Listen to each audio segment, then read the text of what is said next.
দুর্নীতি, চাঁদাবাজি, সন্ত্রাসী, কালো টাকা এগুলোর সাথে আমাদের কোনো সংশ্লিষ্টতা নেই।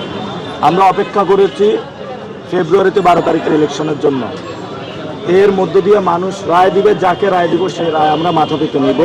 অনেকে মনে করেছিলেন 5 তারিখের গণ অভ্যুত্থানের পরে তারা ক্ষমতায় চলে এসেছেন। ক্ষমতা কি মামার বাড়ির আবদার নাকি যে আপনি মানুষকে পিটাবেন, চাঁদাবাজি করবেন, সন্ত্রাসী করবেন, তারপর আপনি ক্ষমতা পেয়ে যাবেন? আমরা আশা করি যে বাংলাদেশের মানুষ যারা সন্ত্রাস, চাঁদাবাজি, দুর্নীতি বিরোধী যে জোট আছে 11 দলীয় জোট, এটাকে ভোট দিবে এবং একটা ইনসাফের বাংলাদেশ কায়েম করবে।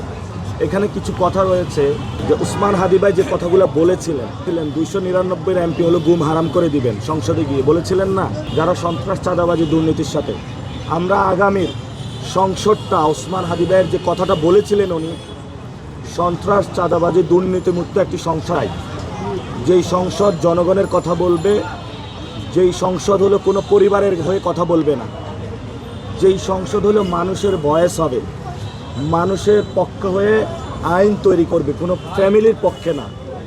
এই যে একটা ফ্যামিলি এসে বাংলাদেশে সংস্কার কার্যক্রম ভণ্ডুল করে দিয়েছে। আমরা তো সংস্কার কার্যক্রম চালাচ্ছিলাম, সবাই বসে বসে তৈরি করছিলাম। যখনই লন্ডন থেকে আসলো সংস্কার কার্যক্রমের বিরুদ্ধে ষড়যন্ত্র শুরু হলো।